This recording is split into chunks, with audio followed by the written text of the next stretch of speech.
السلام عليكم. اهلا بيكم في قناتي. النهارده هنعمل مع بعض طريقه سهله جدا للرز بلبن، وبجد دي من احلى الطرق اللي ممكن تجربوها في الرز بلبن، لانه هيطلع معاكم الوش مكرمش وكريمي جدا والقوام بتاعه مظبوط. وكمان هقول لكم على شويه افكار صغيره بتفرق جدا في التزيين وهتخلي شكله معاكم حلو.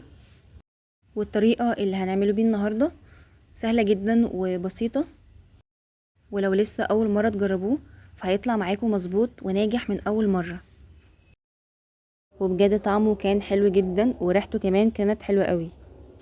شايفين بقى قد ايه قوامه كريمي ومظبوط جدا. فيلا بينا نبدأ مع بعض خطوة بخطوة ونشوف طريقته ازاي. وما تنسوش لو عجبكم الفيديو تعملوا لايك وتشتركوا في القناة. في حلة على النار هنحط فيها نص كوباية من الرز المصري اللي هو الرز الابيض. الرز ده هنغسله كويس جدا ومش محتاجين ان احنا ننقعه، وهنستخدم له 3 كوبايات من المية، والمية اللي هنستخدمها لازم تكون مية مغلية، والتلات كوبايات بيكونوا كافيين جدا لنص كوباية رز. والكوباية اللي عيرت بيها الرز هي نفسها اللي هعاير بيها المية. ممكن تضيفوا المية دي مية عادية يعني مش مغلية او سخنة، بس انا بحب ان انا اضيف المية سخنة عشان تسرع معايا من عملية السوا. وبعدين هقلب الرز عندي في المية كويس وهغطي عليهم.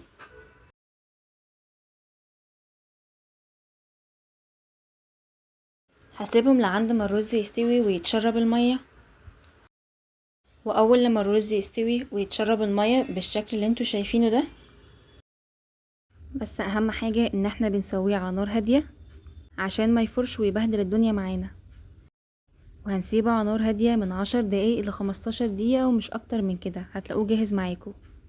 واول لما الرز يستوي هنضيف عليه الحليب، والنص كوباية رز هنحتاج لها كيلو حليب. ولو حابين تزودوا بكمية فهتخلوها كوباية رز ومعاهم 2 لتر حليب. واللبن او الحليب اللي هنستخدمه لازم يكون مغلي قبل كده، وطبعا لازم الحليب اللي هنستخدمه يكون كامل الدسم عشان يطلع معانا الرز بلبن يكون كريمي والوش مكرمش. وبعد كده هنضيف عليه السكر، ومقدار السكر هنا مقدار نسبي، يعني هتدوق الرز بلبن وتشوفوه مظبوط او لا. بس انا هنا ضفت نص كوباية سكر. عايزين بقى تضيفوا السكر حبيبات او بودر فما بتفرقش كتير. هنحط عليهم كمان معلقتين كبار من اللبن البودر. هو خطوة اختيارية بس بيدي طعم حلو جدا وكمان نكهة حلوة جدا للرز بلبن. وبعد كده هنقلبهم مع بعض كويس. وكمان هنضيف معلقتين كبار من القشطة. ممكن تستخدموا قشطة جاهزة او ممكن تاخدوا القشطة اللي على وش اللبن. والقشطة هنا ميزتها انها تخلي القوام كريمي، وكمان هتساعد ان الوش يكون مكرمش. هنحط كمان رشة ملح صغيرة. وبعد كده هنقلبهم كويس جدا مع بعض، وهنسيبهم على نار هادية جدا، وده عشان الحليب ما يفرش ويبهدل الدنيا معانا. هنغطي عليها وهنسيبها على نار هادية 15 دقيقة. هنيجي بعد كده لمادة الربط. معايا نص كوباية مية عادية. هنضيف عليها معلقتين كبار ممسوحين من النشا، وما نكترش من النشا، هما بس يدوب معلقتين كبار ممسوحين، عشان كل ما نكتر من النشا فالوش معانا مش هيكرمش. وتاني حاجة هنضيفها ودي حاجة اختيارية بس بتدي طعم حلو جدا للرز بلبن، هنضيف معلقتين كبار هرمية او معلقتين ونص من الكريم شانتيه، ودي طبعا بتدي نكهة حلوة جدا للرز بلبن. هنقلبهم بقى كويس جدا مع بعض لعند ما يدوبوا كده. وفي الوقت ده الرز بلبن هيكون معانا استوى. والرز بلبن من الوصفات اللي لازم اقلبها كتير، يعني ما ينفعش ان انا احطها على النار واسيبها، لازم افضل اقلب كل شوية. وكمان هسيبها على نار هادية جدا.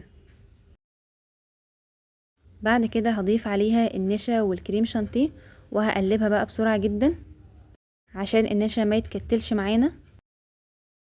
واخر حاجة هضيفها وهي الفانيليا.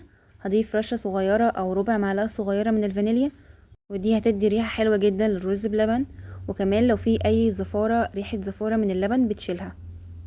مجرد ما بحط النشا والكريم شانتيه عليها بفضل اقلب فيها من دقيقة لدقيقتين، وبعد كده بشيلها على طول من على النار، ولانها بتكون تقلت معانا فبنرفعها على طول من على النار، يعني ما بنسيبهاش وقت كبير على النار بعد ما بنحط النشا. يعني هنسيبها على النار دقيقتين لعند ما النشا يستوي معانا. وما ينفعش ان احنا نرفع الرز بلبن من على النار واحنا لسه ضايفين النشا، لان هنلاقي لسه طعم النشا ظاهر في الرز بلبن. فهنسيبه دقيقتين لعند ما يغلي وطعم النشا يختفي، وبعد كده هنرفعه من على النار. بس طبعا واحنا سايبينه على النار هنفضل ان احنا نقلب فيه. وفي خطوة اختيارية ممكن ان احنا نعملها، وان احنا قبل ما نغرف عندي الرز بلبن عندي في الطباق ممكن نضيف عليها شوية مية ورد، ودي هتدي ريحة حلوة جدا. وبعد كده هنبدأ ان احنا نغرف الرز بلبن عندي في الطباق، ولازم الطباق دي نكون مجهزينها قبل ما الرز بلبن يكون جاهز معانا، عشان بمجرد ما بيستوي بنغرفه على طول، ما بنستناش عليه. واحنا بنغرفه بنفضل ان احنا كل شوية نقلبه من تحت لفوق عشان الطبق يكون متوزع ما بين الرز وما بين اللبن، عشان ما نلاقيش بعد كده الطبق فيه رز بس والطبق التاني حليب بس. فبنقلبه من تحت لفوق، يعني هتقلبي ما بين كل مرة والتانية هتغرفي فيها. وفي بقى حاجة مهمة، ان احنا ما بنغطيش الرز بلبن بعد ما بنغرفه، ولو عايزين تغطوه فهتغطوه عادي بس بعد ما تتأكدوا ان هو برد معاكوا تماما، لان لو غطيتوه هو لسه سخن فهتلاقوا ان هو عمل بخار، ونقط البخار دي هتنزل على الوش وهتعمل مية والوش معاكم مش هيكرمش. وبعد ما يبرد شوية ممكن ان احنا نزينه. انا هنا هزينه بفستق ومعاه الورد المحمدي، وده بيبقى قابل للاكل، يعني بيتاكل عادي جدا وكمان بيبقى طعمه حلو قوي، غير طبعا ان هو بيدي شكل حلو جدا. ولو حابين انكم تسيبوه كده من غير تزيين فعادي جدا، بس بصراحة التزيين بيخلي شكله حلو جدا. كمان هزينه بشوية لوز مجروش. بعد كده هتدخلوه التلاجة من 5 ل6 ساعات عشان تاخدوا نتيجة منه كويسة والوش معاكوا يكرمش. شايفين بقى شكله ما شاء الله حلو ازاي؟ وبجد دي من احلى واسهل الطرق اللي ممكن تجربوها في الرز بلبن، والطريقة بتبقى ممتازة جدا. ولو اول مرة تجربيه فهيطلع معاكي ناجح ومضمون من اول مرة. انا هنا بالظبط سبته ساعة، يعني ملحقش يعمل طبقة ويكرمش. انتوا بقى هتسيبوه من 5 ل6 ساعات او تحطوه في التلاجة لتاني يوم، وهتلاقوا الطبقة دي معاكوا كرمشت وبقت حلوة جدا. وكل ما هتسيبوها وقت اكتر كل ما هتلاقوا النتيجة معاكوا احلى. شايفين بقى قد ايه قوامها كريمي ومظبوطة جدا، وبجد طعمها كان حلو قوي ما شاء الله، وكمان ريحتها كانت حلوة جدا. وما تنسوش تعملوا لايك للفيديو وتشتركوا في القناة وتفعلوا الجرس عشان يوصلكم كل جديد من فيديوهاتي.